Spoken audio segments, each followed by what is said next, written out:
Vamos a empezar a definir el desarrollo infantil y vamos a tomar un ejemplo. Un niño de 3 años que acude a la consulta de salud de un sano, que no tiene antecedentes prenatales identificados inicialmente, que aún no habla pero se comunica usando gestos, vocalizando y mirando para hacer pedidos, también se comunica para mostrar o dirigir la atención de los papás hacia sus actividades. Las vocalizaciones que usted ha escuchado son algo limitadas en rango, escucha cuando es llamado, comprende indicaciones sencillas, pero no cuando las mismas son más complejas. Como por ejemplo, voy a buscar una cuchara que dejé sobre la mesa. Duerme de manera natural y sin problema, come selectivamente aunque la familia logra introducir alimentos variados en ciertas preparaciones.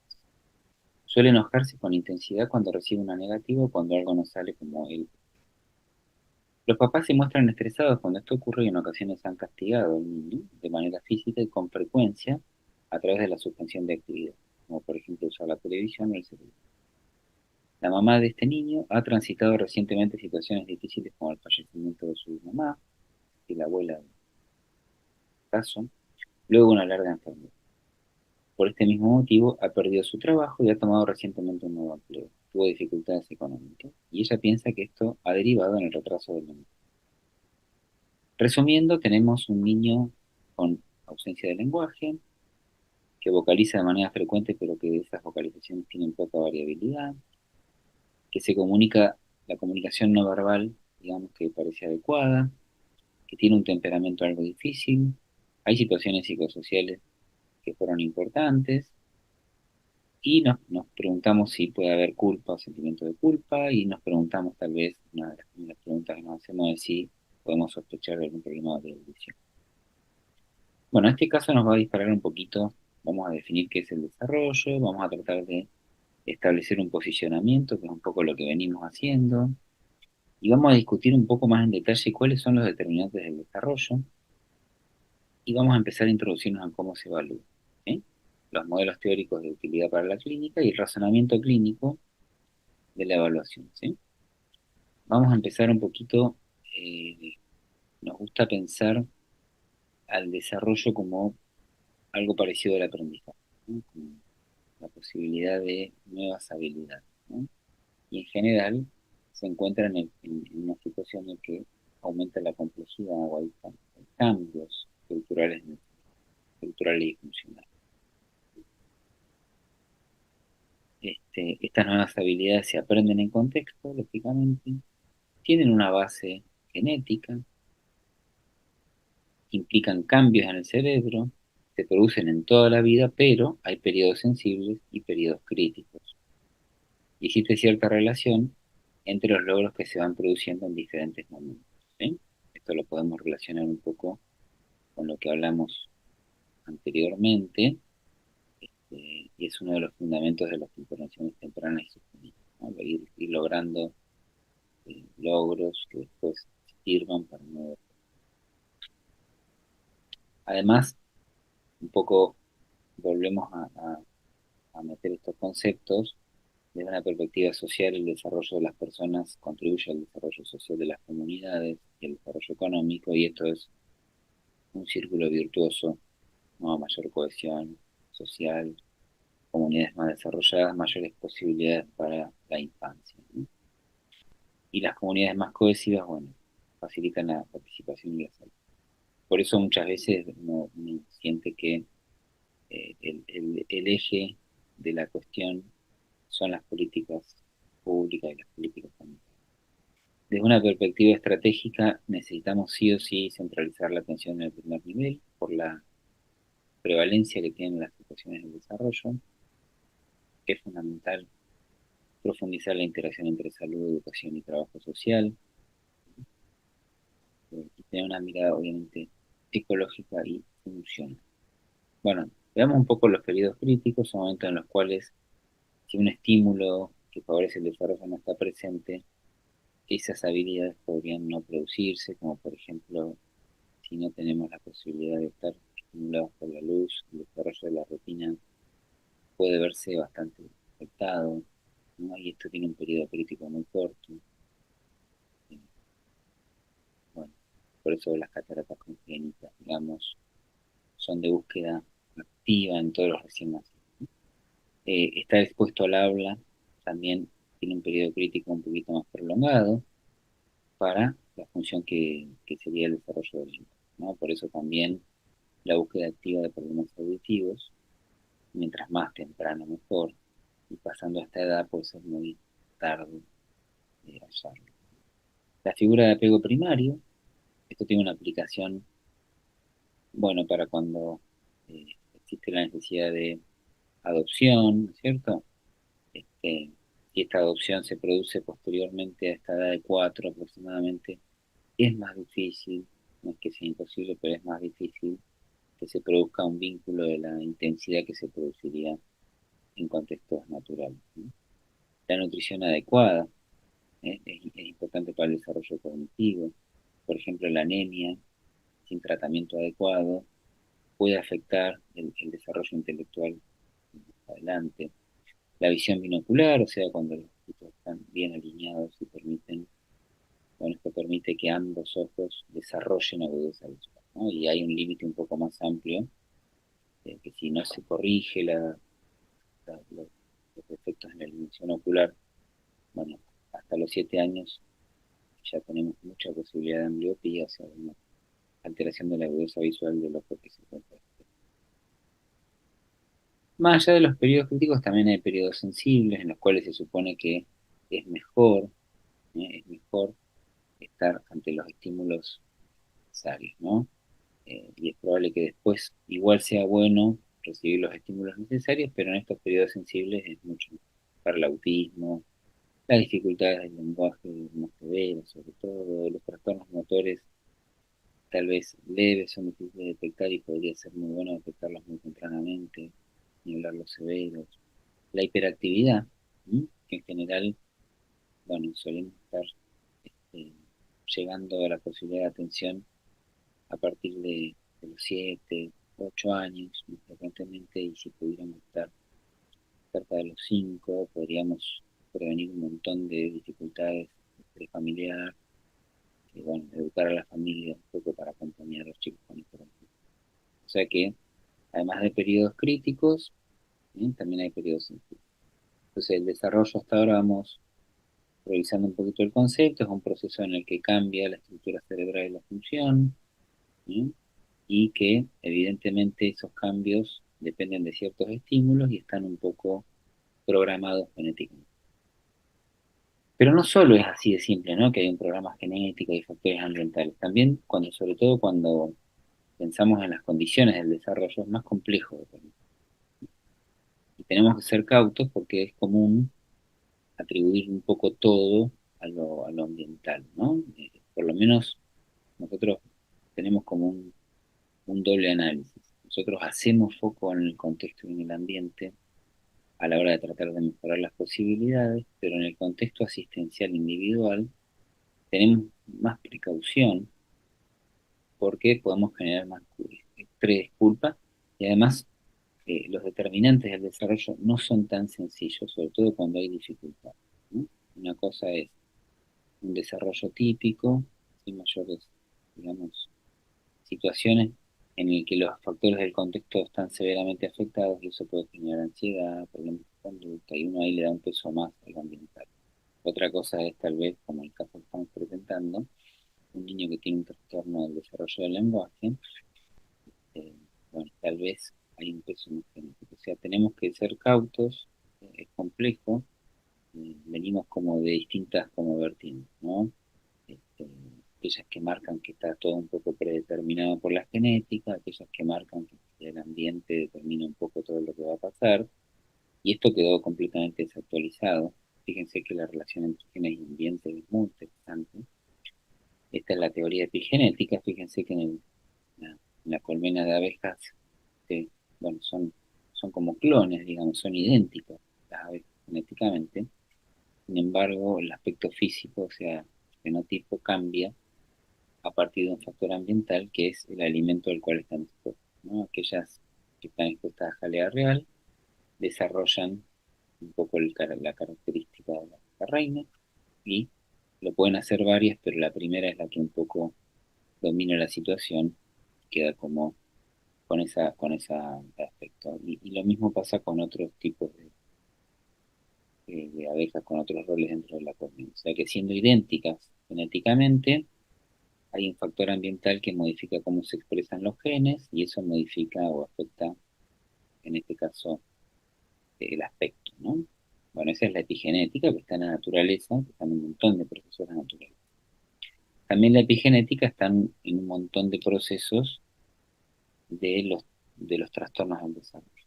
En el caso por ahí más estudiado, más claro, en el que tal vez hay menos variables, entonces es más fácil de determinar, es la exposición al humo de tabaco ambiental, al humo de tabaco fumado ambiental en el embarazo.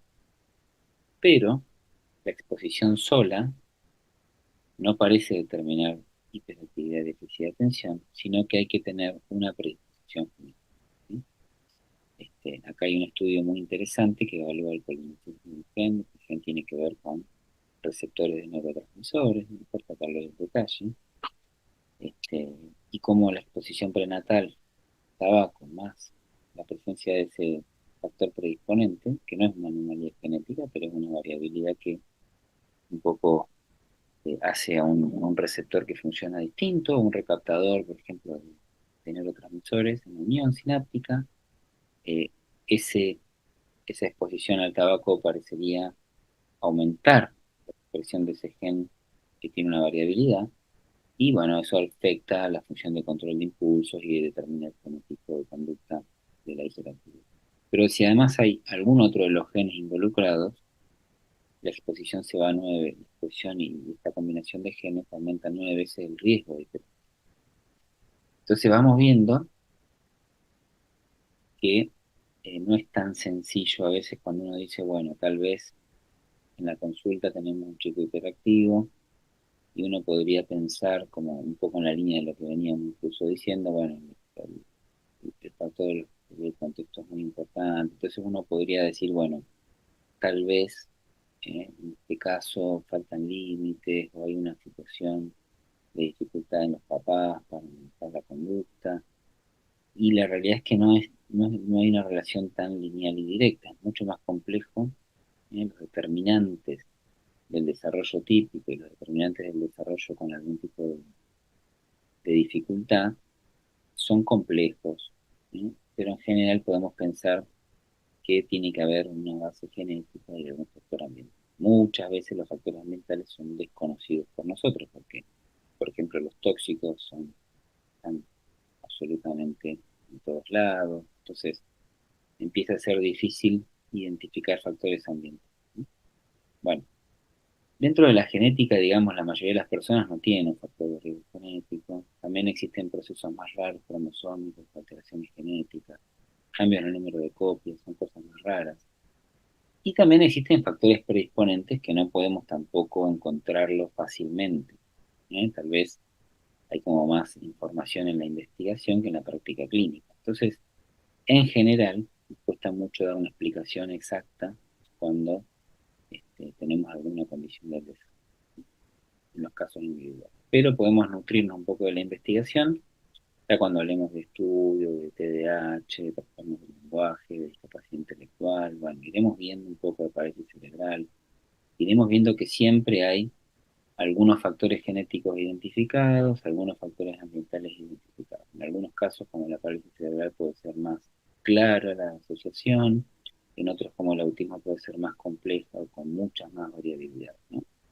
Pero un poco la idea es ser cautos, ser precavidos a la hora de tal vez eh, interpretar lo que puede estar pasando en la conducta o en el desarrollo, porque tal vez podemos equivocarnos, y bueno, podemos como generar más estrés, ¿no? Entonces por ahí tenemos niños como en el caso, este, que sabemos que los trastornos del lenguaje tienen una base genética, hay genes, digamos, identificados, hay genes probablemente que no están todavía identificados, pero hay como una base genética, ¿no? Entonces las circunstancias que ocurrieron en esa familia podrían no explicar del todo lo que está pasando con un chico que comprende, que tiene comunicación, pero que tiene una dificultad muy importante en el lenguaje expresivo. Bueno, vamos a ver un poco, vamos a empezar a ver cómo se evalúa y un poco mezclar con los modelos teóricos y el razonamiento clínico. Inicialmente en consultorio, en el contexto asistencial, dentro de lo que es el modelo ecológico, nos focalizamos en los primeros elementos. O sea, componente central que es la propia persona que estamos conociendo y los principales factores un poco inmediatos que son los familiares, los estilos parentales y el estrés parental. Por supuesto, como vimos, esto va a venir especialmente más adelante, situación, pero nosotros vamos tratando de mirar no solo el desarrollo, sino al mismo tiempo con qué familia estamos, cómo tal vez la familia nos va a ir marcando los tiempos en los que podemos ir trabajando la información. En algunos casos hay cierta regulación familiar, hay buenas habilidades parentales y tal vez podemos avanzar más rápido. En otros casos tal vez hay estrés, estrés en los papás o incluso depresión. Bueno, tenemos que ir tratando de ver en cada caso un poco, ir coordinando los elementos, ¿no? O sea, no estamos en un modelo médico específicamente, ¿no? Como podría ser una condición de la salud, ¿no? Menos una condición aguda, ¿no? En la cual tal vez no vamos a reparar mucho en estos factores del contexto si tenemos una situación de salud aguda que requiere tratamiento, intervención. Bueno, eso es un modelo médico. En cambio, acá estamos en un modelo más social, en el que tal vez nuestra propia intervención, si es más médica, clásica del modelo médico, puede no ayudar según cómo la realicemos, ¿no? Yo, por ejemplo, todos tenemos anécdotas de papás tal vez a los que hemos evaluado a sus hijos y que tal vez después nos han dicho lo difícil que fue la forma en la que le transmitimos la información, ¿no? Este, y de pronto vamos un poco aprendiendo que según un poco lo que vamos viendo de la familia, la manera en la que vamos explicando, el tiempo que vamos tomando, a veces ayuda mucho para, bueno, ¿no?, empeorar un poco el estrés familiar. Cuando evaluamos el desarrollo, es como que vemos áreas y tratamos de ver a dónde están, ¿no? Comparados con una especie de patrón del que nos marca un poco la edad cronológica. Vamos a empezar a hablar de edad cronológica, ¿eh? Y edad madurativa, ¿sí? La edad cronológica, obviamente, es la que tiene que ver con su tiempo de vida, digamos, y la edad madurativa un poco va a estar marcada en general por aquellas habilidades que están mejor, más preservadas. Esa va a ser un poco, ya vamos a ver áreas ahora en la siguiente presentación, pero muchas veces muchas áreas están explicadas por lo cognitivo, por lo intelectual. Si bien, por ejemplo, como en el caso de los 3 años no hablamos de cociente intelectual, hablamos del cociente de desarrollo, pero tienen cierta, por supuesto, cierta equivalencia, cierta relación, ¿no? De manera que el cociente de desarrollo a temprana edad se va a relacionar con el cociente intelectual más grande, y bueno, tal vez el tipo de juego, la autonomía en actividades de la vida diaria, el dibujo, si tiene buena motricidad, todos van a ser como un poco indicadores del nivel como madurativo, ¿no? Y más adelante del nivel intelectual. Pero siempre cada área, vamos a ver que cada área va a depender de varias funciones. Por ejemplo, el dibujo dependerá de la motricidad, dependerá de la autorregulación, ¿no?, para mantener la atención y la motivación en una actividad, y dependerá de lo cognitivo para hacer una representación simbólica de, por ejemplo, las partes del cuerpo o la figura humana. O sea que tenemos muchos elementos como para empezar a ver como acá imaginémonos la edad de 3 años, ¿no? Y la primer crucecita representa un área del desarrollo, eh, la segunda representa el lenguaje expresivo, en este caso, que está con retraso, ¿no? La siguiente podría representar el lenguaje receptivo o la comprensión, que en realidad en el caso que presentamos está mejor. La siguiente podría representar la comunicación no verbal, ¿sí? Pero ojo, porque cuando elegimos un test o una herramienta de screening, en general no están tan diferenciadas como yo estoy diciendo ahora. En general, vamos a ver en la próxima presentación, por ahí hablan de lenguaje y comunicación todas juntas. Entonces hay preguntas o ítems de lenguaje hablado, de comprensión del lenguaje y de habilidades de comunicación, y no nos va a alcanzar para tener claro si tenemos un problema de la comunicación, como pasa en el autismo, o tenemos un problema del lenguaje expresivo, como pasa en los trastornos de desarrollo del lenguaje, o mixto del lenguaje, como también pasa en los trastornos de desarrollo del lenguaje. Entonces, un poco cómo se dibuja esto, ¿no? Imaginemos que en la primera crucecita representa el nivel de desarrollo, que está bien. Supongamos que tomamos test y habilidades visoespaciales, no verbales. ¿Sí? Ya vamos a ver, vamos a tener tiempo de entender bien a qué nos referimos, pero por ejemplo, poder copiar un círculo a los 3 años, bueno, es una habilidad visoespacial típica que sabe encastrar figuras tal vez cerca de los 20 meses, es una habilidad visoespacial bastante apropiada para los 20 meses, ¿no? Y esas son habilidades que no requieren ni siquiera escuchar algo, ¿no? O sea, hasta podemos tener un chico con hipoacusia que al ver la escena en la que estamos interactuando con elementos, entiende de qué viene la situación y puede resolver visoespacialmente el encastre o el dibujo del círculo.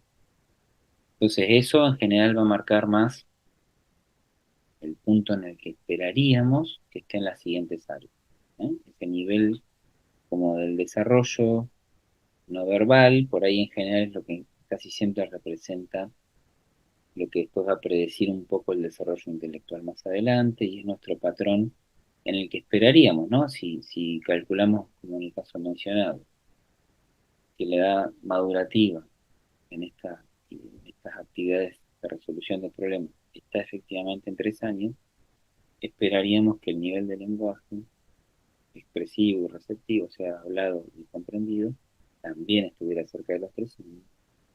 Esperaríamos que las habilidades de comunicación no verbal también estuvieran por ahí.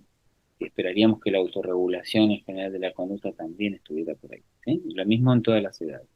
Este es como el razonamiento general cuando se realiza una evaluación del día. Vamos a ver que en el próximo video, cuando implementamos un screening, cuando tomamos un test, a veces no nos da este nivel de discriminación, que después va a ser necesario para así poder hacer un diagnóstico. De todas maneras, lo que nos da sirve. Ahora lo vamos a ver en el próximo video.